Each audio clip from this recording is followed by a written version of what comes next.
Assalamualaikum warahmatullahi wabarakatuh. Innal hamdalillah nahmaduhu wa nasta'inuhu wa nastaghfiruh wa na'udzu billahi min shururi anfusina wa min sayyiati a'malina. Man yahdihillahu fala mudilla lahu wa man yudlil fala hadiya lahu. Wa asyhadu an la ilaha illallah wahdahu la syarika lahu wa asyhadu anna Muhammadan abduhu wa rasuluh. Qala Allah Ta'ala fi kitabihil karim, ya ayyuhalladzina amanu taqullaha haqqa tuqatih wa la tamutunna illa wa antum muslimun. Amma ba'd. Ayyuhal ikhwah, kita melanjutkan kajian kita sahih targhib wa tarhib. Itu kita masuk hadis yang ke-76.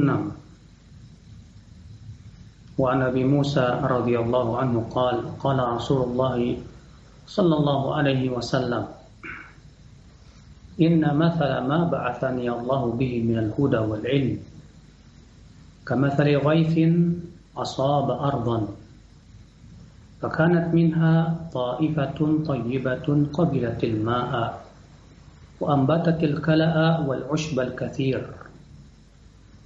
وكان منها أجادب أمسكت الماء فنفع الله بها الناس فشربوا منها وسقوا وزرعوا وأصاب طائفة أخرى منها إنما هي قيعان لا تمسك ماء ولا تنبت كلأ فذلك مثل من فقه في دين الله تعالى ونفعه ما بعثني الله به فعلم وعلم ومثل من لم يرفع بذلك رأسا ولم يقبل هدى الله الذي أرسلت به رواه البخاري ومسلم.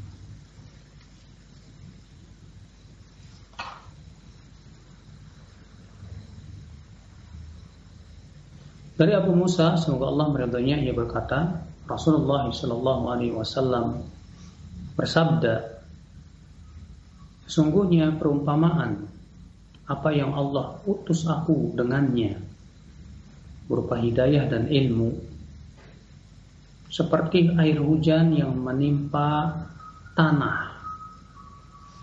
Maka di antara tanah itu ada tanah yang subur, bisa menerima air, menumbuhkan tanaman dan rumputan yang banyak. Dan di antaranya ada yang keras, dia hanya bisa menampung air. Maka Allah pun memberikan manfaat dengannya kepada manusia, sehingga manusia bisa minum darinya, bisa memberi minum, dan untuk tanaman-tanaman mereka. Dan ada lagi tanah yang ketiga, ia itu adalah tandus dan licin, tidak bisa menahan air, tidak pula bisa menumbuhkan tanaman.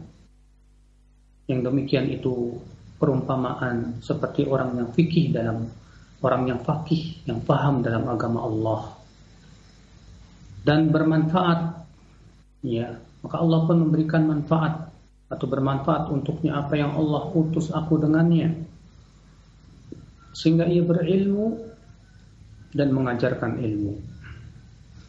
Dan perumpamaan orang yang tidak memahaminya dan tidak menerima hidayah Allah yang ya Allah utus aku dengannya.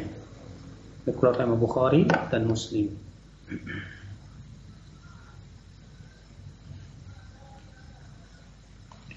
Saudaraku seiman, azani Allah wa iyyakum. Dalam hadis ini Rasulullah sallallahu alaihi wasallam memberikan kepada kita perumpamaan yang luar biasa, di mana Nabi sallallahu alaihi wasallam ia memberikan perumpamaan antara ilmu dan hidayah ya dengan tanah. Jadi hati manusia itu seperti tanah, saudaraku. Maksudnya Rasulullah SAW mengumpamakan ya hati itu bagaikan tanah, dan mengumpamakan ilmu itu bagaikan air hujan, saudaraku sekalian. Subhanallah. Dan ini sungguh perumpamaan yang luar biasa. Kenapa demikian? Karena air hujan itu sangat bermanfaat untuk kehidupan manusia. Tanah sangat membutuhkan air hujan. Ketika hujan itu tidak turun lama, tanah akan kering dan kerontang. Bahkan tanaman-tanaman akan mati. Bahkan makhluk hidup yang ada di atas tanah itu pun juga akan mati, ya. Namun ketika tanah tersebut, ya, tanah yang tandus, tanahnya ini tidak dipelihara, tanahnya kering, tanahnya tandus, licin. Ketika Allah turunkan air hujan, ternyata air hujan tidak bermanfaat untuk tanah tersebut. Sama halnya dengan hati yang kering, hati yang tandus, licin, penuh dengan syahwat, penuh dengan hawa nafsu, ya, tidak bisa menerima lagi hidayah. Ketika datang ilmu, ya, dia tidak bisa menerimanya. Subhanallah. Allah mengumpamakan ilmu dan hidayah bagaikan air hujan yang sangat bermanfaat sekali. Dan Allah mengumpamakan hati manusia seperti tanah. Maka ya akhi, Rasulullah menyebutkan bahwa tanah itu ada 3 macam. Ada tanah yang subur, gembur, di mana tanah itu bisa menerima ya air hujan dengan baik. Bahkan ia bisa menumbuhkan tanaman dan berbagai macam rumputan yang banyak. Subhanallah. Ada lagi tanah yang keras. Dia tidak banyak bisa mengambil manfaat dari air tersebut. Tapi dia hanya bisa menampung. Sehingga orang-orang bisa mengambil manfaat darinya.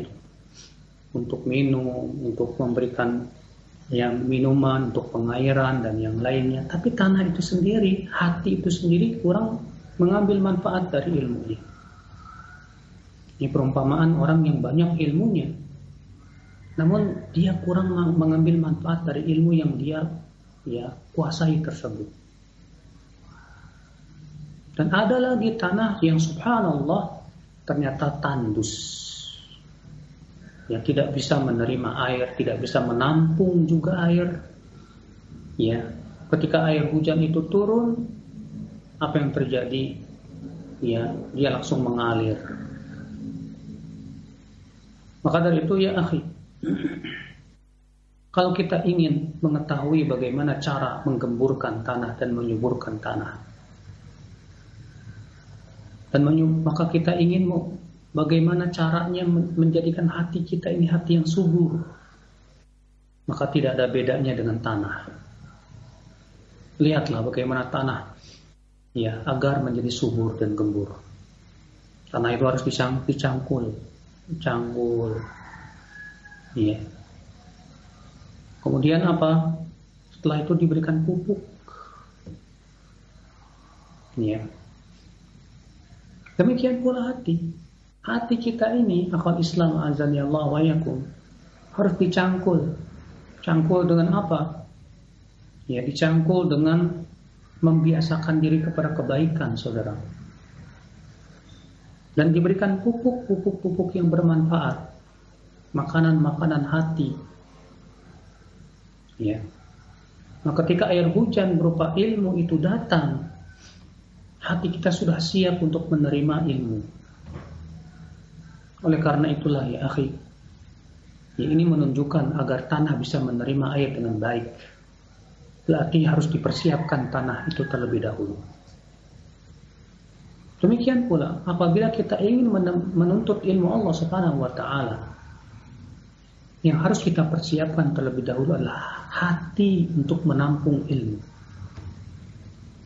Ya. Bayangkan kalau tanah itu banyak penyakitnya, banyak hamanya. Ketika air hujan turun, lalu tumbuhlah tanaman. Kira-kira tanamannya bagus tidak? Kurang bagus dia. Kenapa? Karena tanahnya kurang bagus. Tanahnya banyak hamanya. Dia tidak dipersiapkan tanahnya untuk menerima air hujan tersebut. Demikian pula hati. Ketika banyak penyakitnya, ada penyakit cinta dunia, ada penyakit syahwat, ada penyakit hawa nafsu, ya, ada penyakit kesombongan, keangkuhan, rasa ujub, ya. Ketika ilmu datang, walaupun ada tanamannya, tetap saja tanamannya tidak tumbuh dengan sangat bagus. Ya, ada orang yang hatinya banyak penyakitnya, akhi. Ketika menuntut ilmu bukannya menimbulkan ketawaduan, tapi ketika menuntut ilmu malah menimbulkan kesombongan dan keangkuhan. Na'udzubillah. Ada orang yang ketika menuntut ilmu karena hatinya banyak penyakitnya, akhi, sehingga ilmunya tidak bermanfaat. Dia tidak bisa mengamalkan ilmu. Seperti yang Allah Subhanahu wa taala kisahkan tentang kisah si Bal'am dalam Al-Qur'anul Karim surat Al-A'raf ayat 176 dan 177. Allah mengatakan 175 dan 176 seingat saya ya. Watlu alaihim naba'al ladzi atainahu ayatina fansalakha minha fa'atba'ahu syaitanu fakana minal ghawin walau syi'na la rafa'nahu biha walakinnahu akhlada ilal ardi wattaba'a hawah. Allah mengatakan, bacakan kepada mereka tentang kisah orang yang sudah kami ajarkan kepadanya ayat-ayat kami, lalu ia lepas dari ayat-ayat kami, lalu setan pun mengikutinya dan jadilah ia termasuk orang-orang yang sesat. Kata Imam Ibnu Katsir menjelaskan, ini Allah mengisahkan tentang seorang laki-laki yang bernama si Bal'am. Dia dari kalangan Banu Israel. Dia diberikan oleh Allah, diajarkan oleh Allah ayat-ayat tentang Taurat. Dia menguasai Taurat. Tapi kemudian si Bal'am lepas dari ayat-ayat Allah itu. Kenapa si Bal'am bisa lepas? Dalam ayat selanjutnya Allah menyebutkan sebab utamanya. Allah berfirman, walau syi'na la rafa'nahu biha walakinnahu akhlada ilal ardi wattaba'a hawah. Kalaulah kami kehendaki, kami akan muliakan, kami akan angkat derajatnya dengan ayat-ayat kami tersebut. Akan tetapi dia lebih condong kepada dunia dan mengikuti hawa nafsunya. Ternyata si Bal'am ini, akhi, dia menuntut ilmu. Tapi sayang, dia tidak membersihkan hatinya untuk bisa menampung ilmu dengan baik. Ternyata di dalam hati si Bal'am dipenuhi dengan cinta dunia dan mengikuti hawa nafsu. Maka Allah mengatakan, walakinnahu akhlada ilal ardi wattaba'a hawah. Akan tetapi ia lebih condong kepada dunia dan mengikuti hawa nafsunya. Akhirnya ilmunya nggak ada manfaatnya, saudara.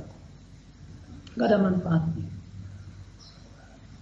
Maka demikian pula kalau kita ingin menuntut ilmu, ya akhi, persiapkanlah bejana hati kita dengan benar. Bersihkan bejana itu dari kotoran-kotoran syahwat, dari kotoran-kotoran hawa nafsu, dari kotoran-kotoran kesombongan dan keangkuhan, dari kotoran-kotoran berupa cinta dunia yang berlebihan. Wallahi ya akhi, siapapun yang menuntut ilmu tapi ia tidak membersihkan bejana hatinya itu, maka ilmu itu hampir-hampir tidak ada manfaatnya untuk hidupnya.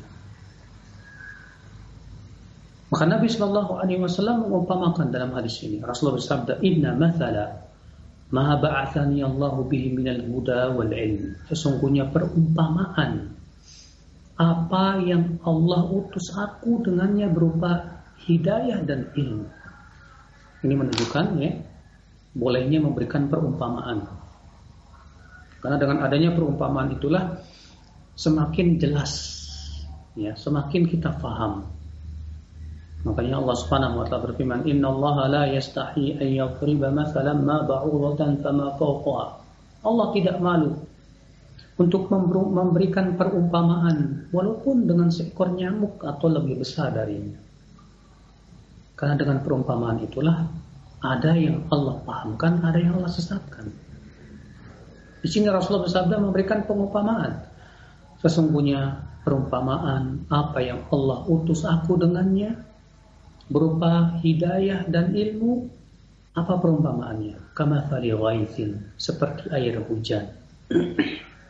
Artinya hidayah dan ilmu itu seperti air hujan yang bermanfaat untuk kehidupan manusia, untuk tanah, untuk tanaman, untuk binatang dan yang lainnya. Demikian pula ilmu bermanfaat untuk semuanya. Ya, ilmu bermanfaat untuk manusia, untuk binatang, untuk tanaman, untuk ikan-ikan. Makanya dari itulah, sebagaimana pernah kita sudah bacakan hadisnya, bahwa yang ada di langit dan di bumi yang memohonkan ampunan untuk orang yang berilmu dan menuntut ilmu.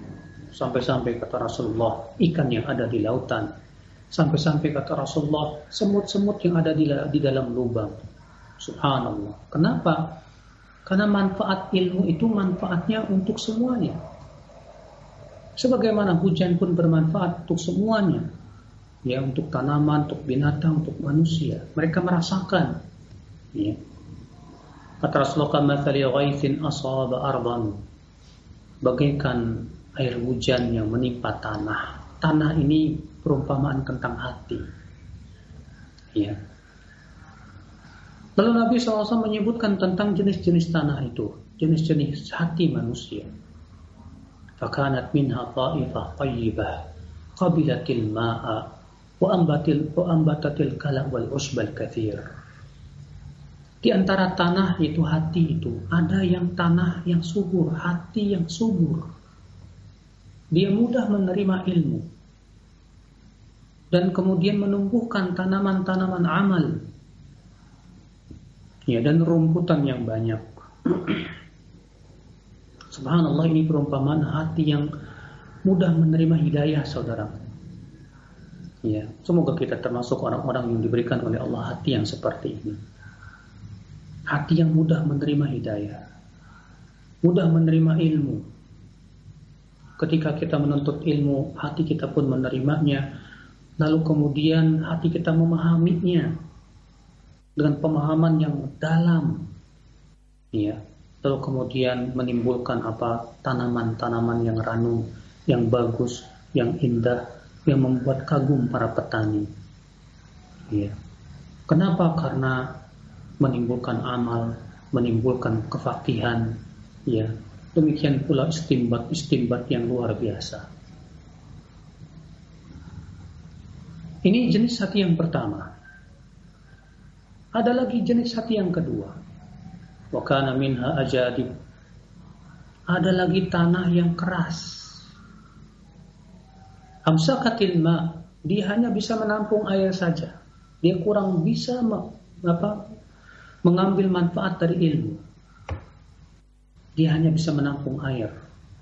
Fanafa'allahu bihan nas, fasyaribu minha wasaqau wazara'u. Maka Allah memberikan manfaat dengan orang ini, ya, kepada manusia. Manusia mengambil ilmunya, ya. Manusia pun juga bisa bermanfaat dari orang ini, dari ilmunya. Tapi orang ini kurang mampu mengambil manfaat dari ilmu yang dia kuasai tersebut. Nasallallahu salamata wal afiyah, ya akhi. Ada lagi jenis tanah atau hati yang ketiga. Wa asaba ta'ifa ukhra minha innama hiya qiyan. Air hujan itu menimpa tanah yang ketiga. Itu tanah yang licin dan tandus. La tumsiku ma'an, dia tidak bisa menampung air. Wala tumbitu kalaan, tidak pula menumbuhkan tanaman. Lalu Nabi SAW menjelaskan, Fadarika mathalu man faquha fi dinillahi ta'ala. Ini perumpamaan orang yang pertama ini perumpamaan orang yang faqih dalam agama Allah. Dia paham. Dari satu hadis dia bisa mengambil banyak faidah. Ya, ini diberikan oleh Allah kefaqihan yang dalam. Ini seperti Imam Syafi'i, Imam Ahmad bin Hanbal, Imam Malik, Imam Laits bin Sa'ad al-Misri, ya, Imam Abu Hanifah. Ini para ulama fuqaha, ya, yang masya Allah sangat diberikan oleh Allah kefaqihan yang luar biasa. Imam Syafi'i rahimahullah pernah suatu malam beliau tidak tidur. Ya, ternyata beliau memikirkan satu hadis saja. Hadis apa itu? Itu hadis bahwa Nabi SAW bersabda kepada seorang anak kecil yang sedang bersedih karena burung kesayangannya itu mati.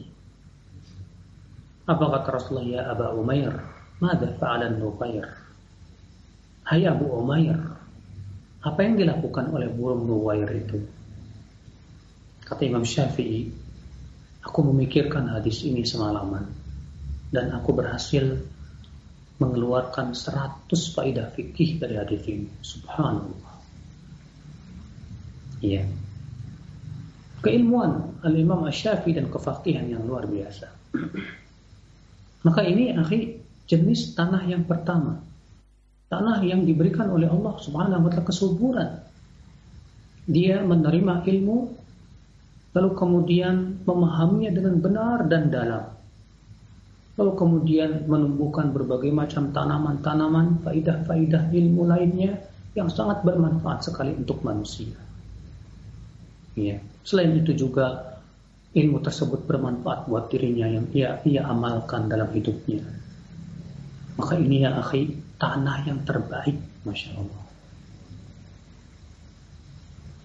Kata Rasulullah SAW, kata beliau, fadzalika mathalu ma anfaqu fi dinillahi ta'ala wa nafa'u bima ba'athani Allah bihi fa'alima wa 'allam. Ya, tanah yang pertama itu perumpamaan orang yang faqih dalam agama Allah dan bermanfaat untuknya apa yang Allah utus dengannya apa yang Allah utus aku dengannya berupa ilmu, lalu ia pun kemudian berilmu dan mengajarkan ilmu. Wa mathalu man lam yarfa' bidzalika ra'sa. Adapun tanah yang kedua itu perumpamaan orang yang tidak faqih. Banyak hafal hadis, banyak hafal saudara. Tapi dia kurang bisa memahami hadis-hadis yang dia hafal. Iya. Maka ini perumpamaan tanah yang kedua. Adapun yang ketiga, ini akhal Islam azani Allah wa iyyakum, yaitu sama sekali dia menghafal aja nggak bisa, apalagi untuk memahami. Ya, maka ini tanah yang ketiga yang tandus, yang dia ilmu saja dia menolak dan tidak mau menuntut ilmu Allah sama sekali. Ini tentunya ya akhi, ya bagian yang paling buruk ya akhi. Ya, dan subhanallah ini justru kebanyakan manusia seperti ini. Sudahlah dia tidak mau menuntut ilmu, dia malas untuk menuntut ilmu. Kalaupun ilmu datang dia tolak, boro-boro untuk memahaminya. La haula wala quwata illa billah. Nah ya akhi, ya, oleh karena itulah kewajiban kita untuk introspeksi diri. Kita masuknya kepada yang mana ini? Yang pertamakah, atau yang keduakah, atau yang ketiga? Jangan sampai yang ketiga tentunya. Kita masuk hadis yang ke-77. Hadis 77 ini mirip dengan hadis yang ke-73. Ya. Wa Nabi Musa radhiyallahu anhu qala Rasulullah sallallahu alaihi wasallam, inna mathala ma ba'athani Allah bihi. Bukan 77. Maaf. Wa Nabi Hurairah radhiyallahu anhu qala Rasulullah sallallahu alaihi wasallam, inna mimma yalhaqul mu'min min 'amalihi wa hasanatihi ba'da mautihi ilman 'allamahu wa nashara wa waladan salihan tarakah aw mushafan warrathah aw masjidan banah aw masjidan banah aw baitan libni sabil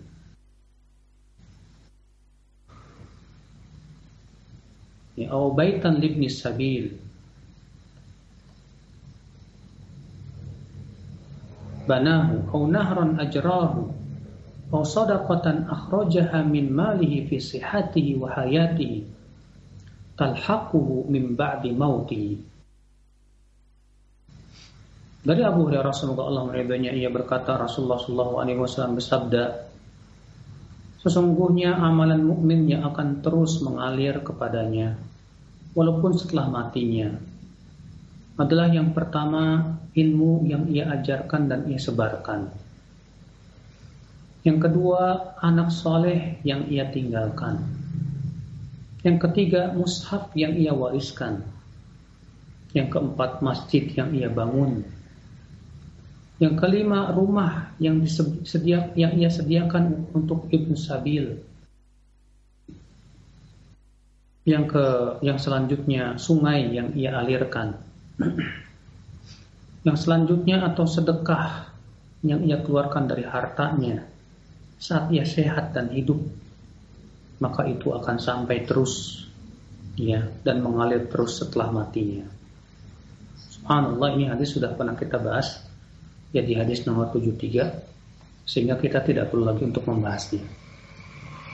Kita masuk hadis 78. Wa an Abi Hurairah radhiyallahu anhu qala Rasulullah sallallahu alaihi wasallam, idza mata ibnu Adam inqata'a amaluhu illa min thalath, shadaqah jariyah aw ilmin yuntafa'u bih aw waladin salihin yad'u lah, rawahu Muslim wa ghairuh.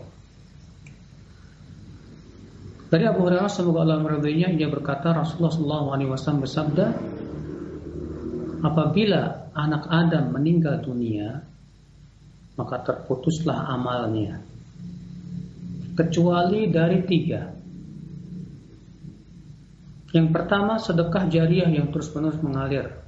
Apa itu sedekah jariah? Itu yang sudah kita sebutkan tadi di hadis ke-78, 77. Atau ilmu yang bermanfaat. Apa itu yang bermanfaat? Yaitu ilmu yang diamalkan dan diajarkan. Yang ketiga, atau anak saleh yang mendoakan untuknya. Maka selama si anak itu terus berdoa untuk kedua orang tuanya, itu sangat bermanfaat sekali, Masya Allah. Itu menunjukkan bahwa anak saleh adalah anak yang selalu mendoakan orang tuanya. Ya. Saudaraku sekalian, azani Allah wa iyyakum. Hadis 79 juga mirip. Wa Nabi Qatadah radhiyallahu anhu qala Rasulullah sallallahu alaihi wasallam, khairu ma yukhalliqu ar-rajul min ba'di thalath, waladun salihun yad'u lahu wa sadaqatun tajri yablughu ajruha wa ilmun yu'malu bihi min ba'dihi. Sebaik-baik yang ditinggalkan seseorang setelah kematiannya adalah 3. Yang pertama, anak soleh yang mendoakannya. Yang kedua, sedekah yang pahalanya terus mengalir. Yang ketiga, ilmu yang diamalkan oleh orang-orang setelahnya. Dikeluarkan Ibnu Majah dengan sanad yang sahih. Ya. Lihat saudaraku seiman, azani Allah wa iyyakum.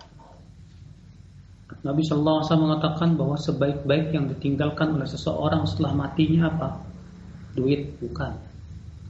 Rumah gedong bukan. Iya. Yang terbaik untuk ditinggalkan setelah meninggalnya, yang pertama adalah anak soleh yang mendoakan. Iya. Maka dari itulah seorang orang tua hendaknya yang ia pikirkan bagaimana mendidik anaknya supaya soleh. Jangan ia pikirkan bagaimana anaknya itu supaya kaya nanti setelah dia mati. Jangan pikirkan itu. Karena masalah rezeki sudah ditanggung sama Allah. Yang terpenting buat kita, pikirkan anak kita ini bakalan soleh apa enggak. Didik dia. Sekolahkan dia di pesantren atau di sekolah-sekolah yang mendidik agamanya. Supaya apa? Supaya dia ketika kita sudah meninggal, dia selalu mendoakan kita. Ya, sehingga pahalanya mengalir terus kepada kita. Adapun kalau kita hanya memikirkan dunia anak saja, disekolahkan sekolah-sekolah bonafit, tapi tidak memperhatikan agama sama sekali, bahkan merusak moral. Ya.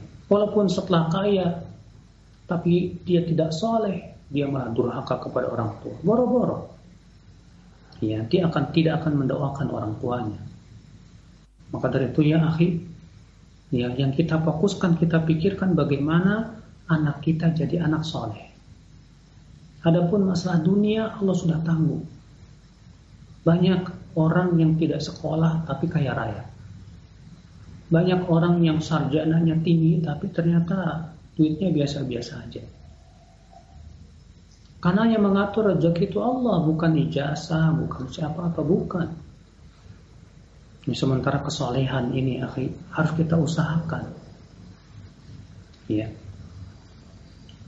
Kemudian kita harus berusaha juga punya sedekah jariyah, akhi, yang pahalanya nanti terus mengalir kepada kita. Apa sedekah jariyah? Sudah kita sebutkan tadi dalam hadis, ya. Nabi sallallahu alaihi wasallam menyebutkan sedekah jariyah itu adalah diantaranya masjid yang dibangun. Kita misalnya membantu pembangunan masjid, ya. Kita kirimkan 1 juta. Selama masjid itu terus ada, orang-orang pada sholat di situ, selama itu juga terus mengalir. Ya, sesuai dengan sumbangan yang kita sumbangkan tentunya. Demikian pula sumur yang kita gali, ya, yang kemudian sumur itu kita wakafkan untuk manusia, orang-orang. Selama sumur itu dipakai, selama itu juga pahalanya mengalir kepada kita. Demikian pula ya, mushaf yang kita wakafkan. Selama mushaf itu dia bermanfaat untuk manusia, maka saat itu selama itu juga pahalanya terus mengalir.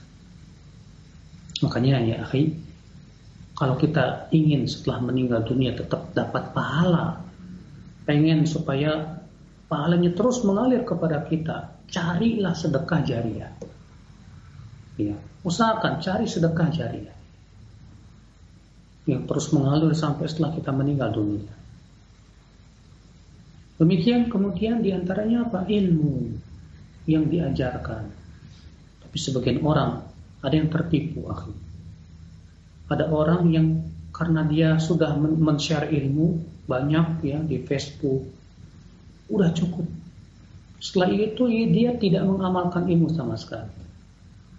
Dengan alasan saya sudah men-share ilmu banyak, saya sudah dapat pahala banyak. Tapi kemudian dia melupakan dirinya sendiri bagaikan lilin yang menerangi manusia, tapi dirinya sendiri terbakar. Ya. Allah mengatakan, "Atamuruna an-nasa bil birri wa tansawna anfusakum wa antum tatluna al-kitaba afala taqilun."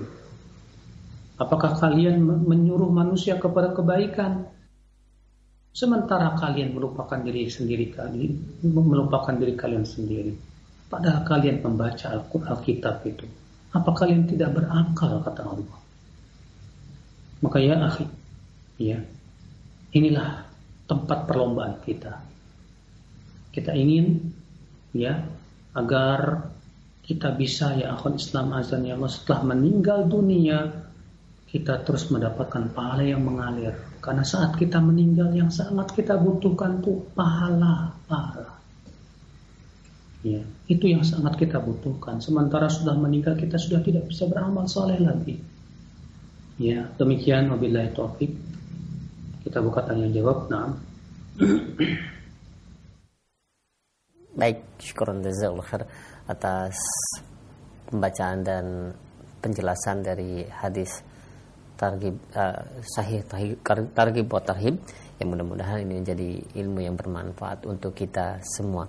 Baik, untuk selanjutnya kami buka sesi soal jawab bagi Anda para pemirsa ataupun pendengar yang ingin bertanya, silahkan.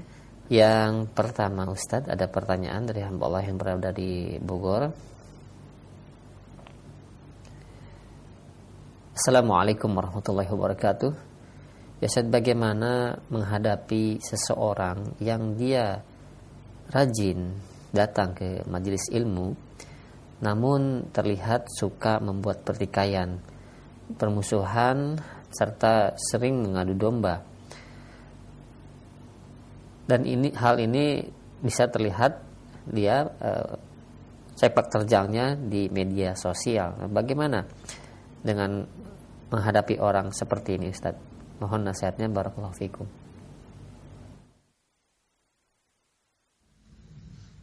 Orang seperti ini bukan penuntut ilmu tapi penuntut fitnah. Iya.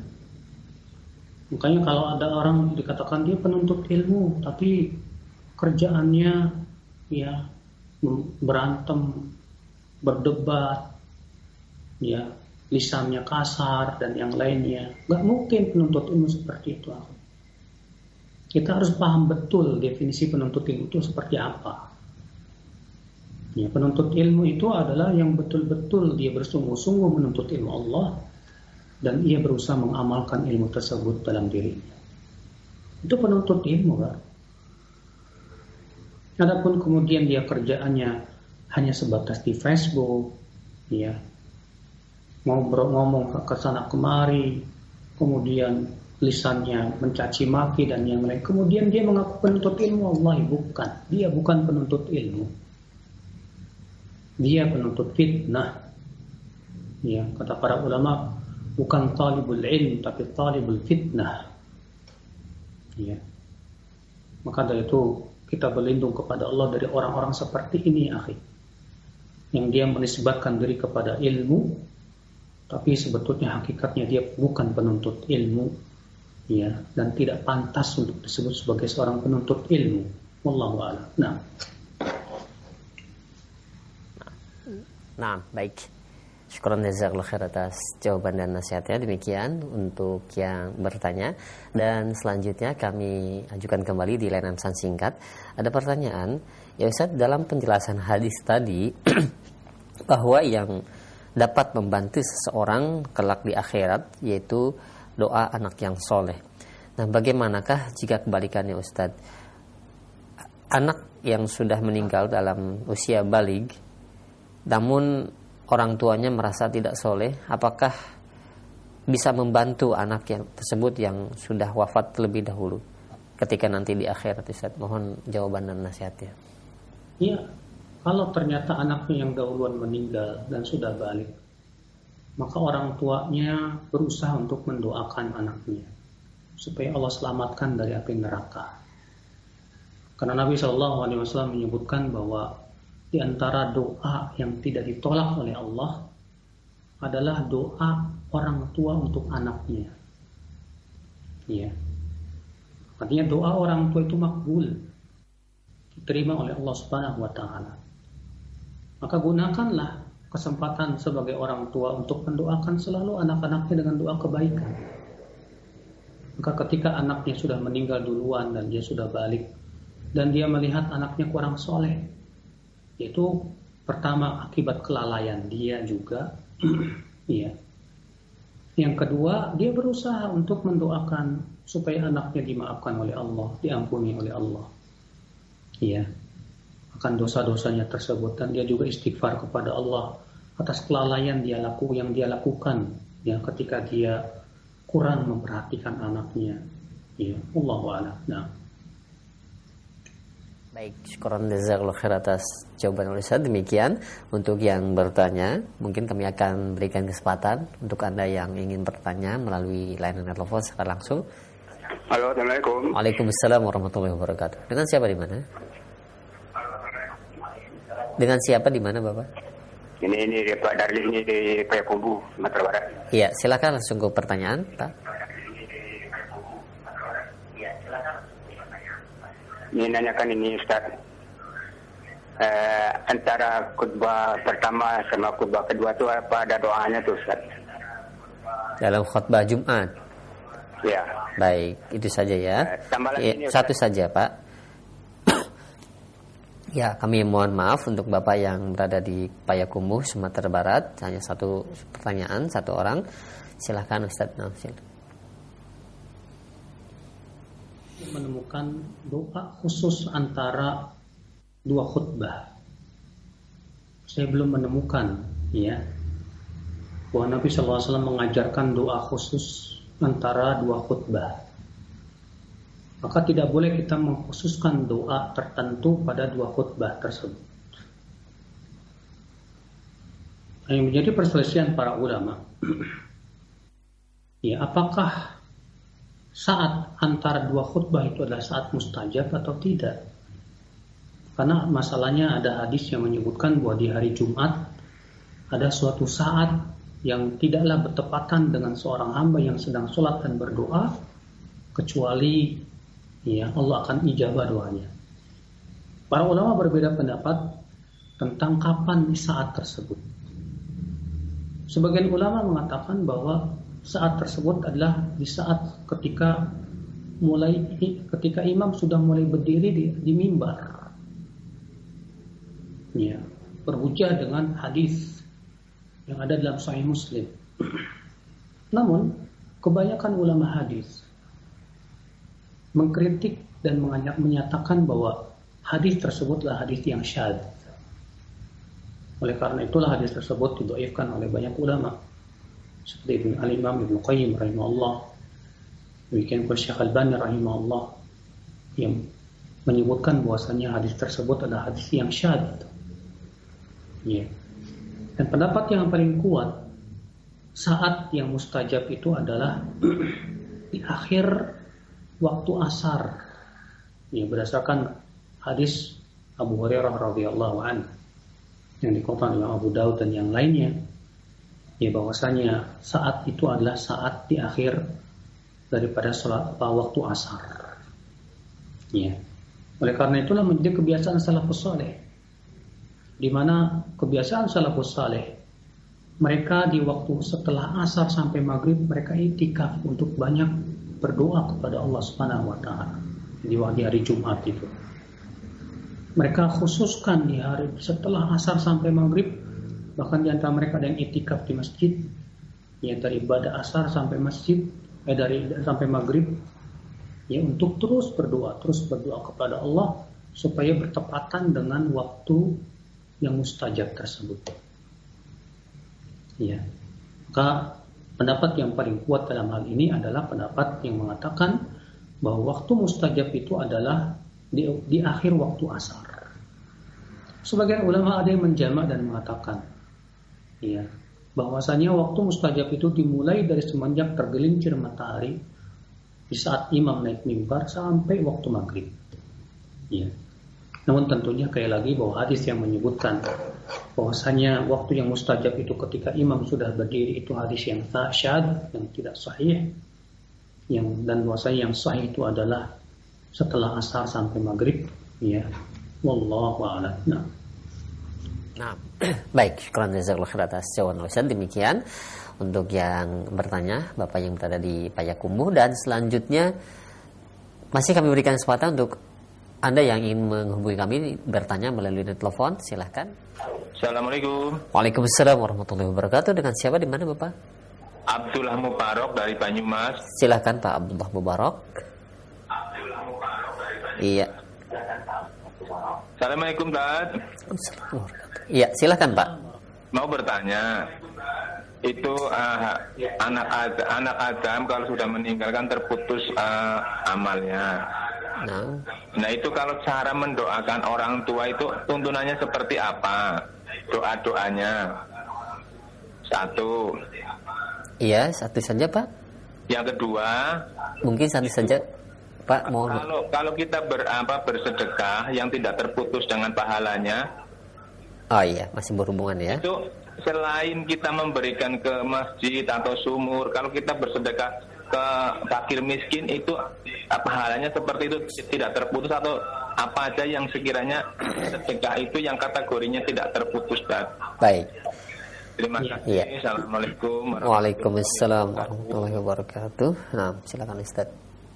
Mendoakan orang tua itu, Pak, ya, seperti yang Allah ajarkan dalam Al-Quran. Ya Rabbighfirli wa liwalidayya walil mu'minina yawma yaqumul hisab. Rabbighfirli, ya Allah ya Rabb, ampuni dosa waliwalidayya, dan kedua orang tuaku. Walil mu'minina, dan kepada kaum mukminin seluruhnya. Yawma yaqumul hisab, pada hari kebangkitan nanti. Ya. Itu yang Allah sebutkan dalam Al-Quran. Yang masyhur di Indonesia, Rabbighfirli wa liwalidayya warhamhuma kama rabbayani shaghira. Ini sebetulnya gabungan dua ayat. Ya. Adapun yang pertama Rabbighfirli wa liwalidayya ini satu ayat. Ya, warhamhuma kama rabbayani shaghira itu ayat yang lain. Maka ya, boleh juga, tidak apa-apa. Kita doakan supaya mereka diangkat derajatnya dalam diangkat derajatnya oleh Allah, diluaskan kuburnya, diberikan cahaya dalam kuburnya, diampuni dosa-dosanya. Ya. Doakan untuk orang tua kita. Dan kalau kita mau sedekah atas nama orang tua kita, bagus. Ya, supaya pahalanya terus mengalir kepada orang tua kita. Sebagaimana ada seorang laki-laki berkata, "Ya Rasulullah, inna ummi matat faltah wa inni adhunnuha law takallamat latasaddaqat."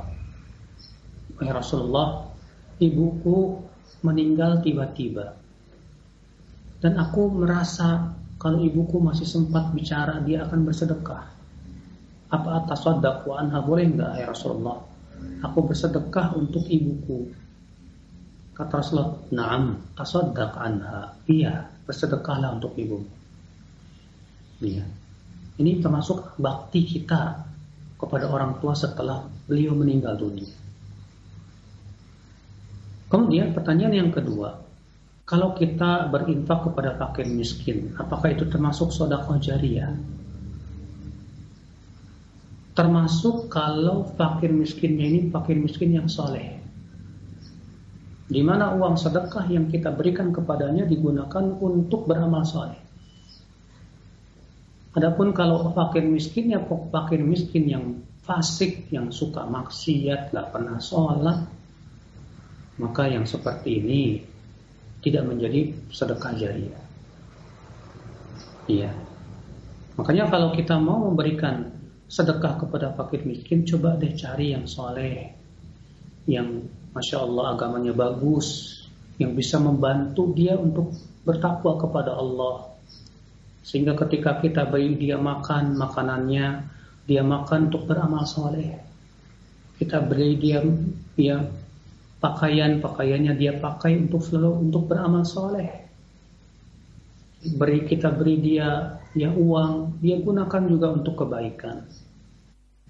Sehingga kita bisa mendapatkan pahala dari orang yang seperti itu, yang besar di sisi Allah Subhanahu wa taala. Iya, wallahu a'lam. Nah. Baik, syukran jazakallahu khair atas jawaban Ustaz. Berangkat dari pertanyaan tadi, ini ada pertanyaan yang berhubungan dengan pertanyaan di layanan telepon, Ustaz. Naam, yang bertanya dari hamba Allah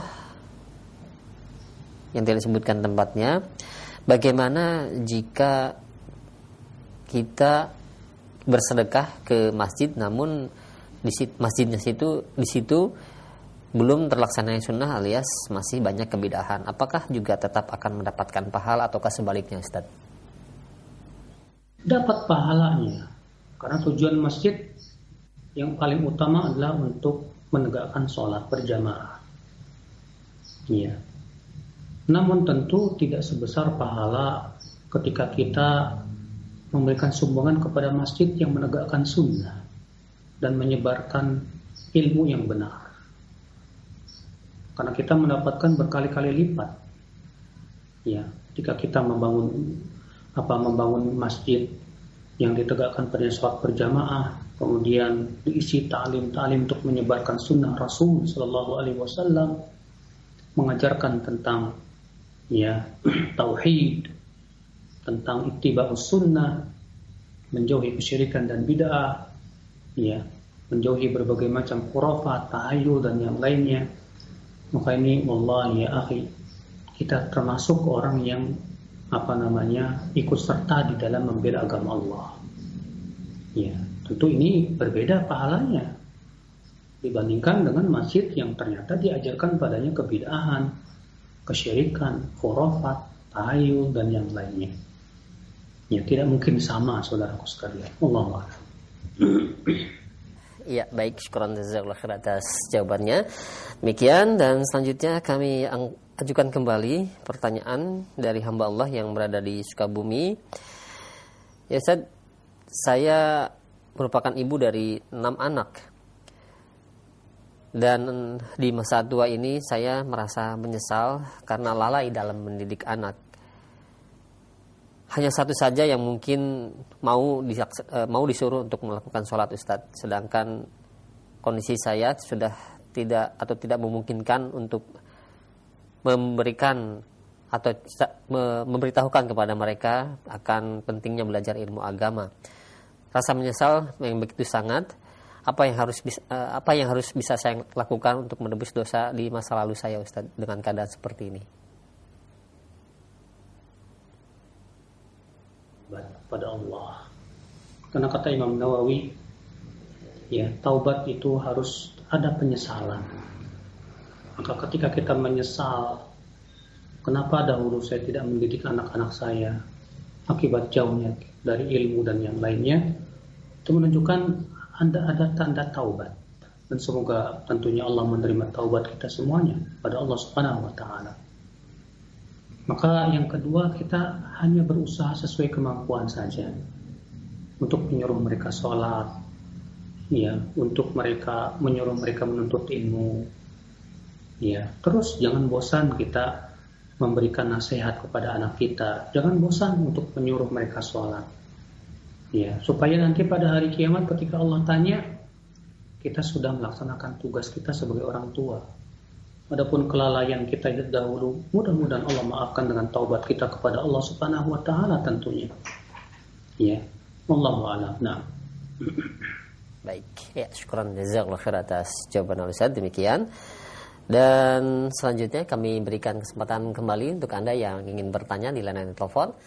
Silakan. Assalamualaikum warahmatullahi wabarakatuh. Waalaikumsalam warahmatullahi wabarakatuh. Dengan Pak Kadan ya? Iya. Iya, silakan. Begini Pak Ustadz, saya ingin bertanya, kadang-kadang saya itu Ustadz merasa kurang minat ataupun kurang ingin untuk mendoakan yang orang-orang yang dikatakan ulama oleh orang-orang yang awam, yaitu orang yang menyuruh kepada kebid'ahan dan pelakunya Ustadz. Jadi kadang-kadang kita ini malas untuk mendoakan orang yang tidak sejalan dengan kita Ustadz. Jadi apakah itu hal yang dibolehkan atau bagaimana Ustadz? Baik. Ya, syukur Ustadz. Assalamualaikum warahmatullahi wabarakatuh. Assalamualaikum warahmatullahi wabarakatuh. Tentunya Bapak, ya, memohonkan ampunan kepada kaum mukminin secara umum itu adalah perkara yang diajarkan oleh Al-Quran dan hadis Nabi Sallallahu Alaihi Wasallam. Contoh misalnya hadis ayat yang kita bacakan tadi, Rabbighfirli wa liwalidayya walil mu'minina yawma yaqumul hisab. Ya Rabbku, ya, ampunilah dosaku dan orang tuaku dan kaum mukminin, ya, pada hari hisab nanti.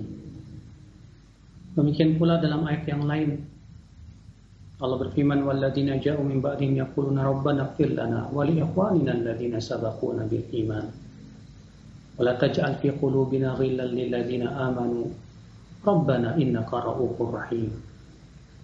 Dan orang-orang yang datang setelah mereka, yaitu Muhajirin dan Ansar, berdoa, wahai Rabb kami, ampunilah kami dan saudara-saudara kami yang telah mendahului kami, dan jangan Engkau jadikan di hati kami rasa dengki terhadap kaum mukminin. Ya.